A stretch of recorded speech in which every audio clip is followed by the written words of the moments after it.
Want to keep your car running smoothly? An oil change is one of the most important bits of maintenance you can do. And today I'll walk you through it step by step. Before you get started, make sure you have fresh motor oil. Check your car's manual for the right type. A new oil filter, a wrench, an oil drain pan, a funnel, and a pair of gloves to keep your hands clean. Park your car on a level surface and let the engine cool down. You don't want hot oil splashing everywhere. Then lift the front of the car with a jack and secure it with jack stands for safety. Find the oil drain plug.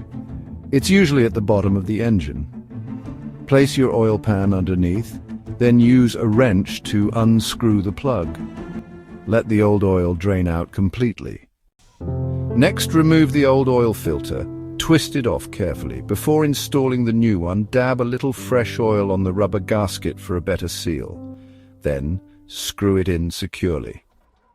Replace the drain plug, grab your funnel and pour in the fresh oil. Check your car's manual to see exactly how much is needed. Run the engine for a few minutes, then turn it off and check the dipstick. If the oil level looks good, you're done. And that's it. You've just changed your car's oil like a pro. Keep up with regular oil changes and your car will thank you for it. Don't forget to recycle the old oil properly.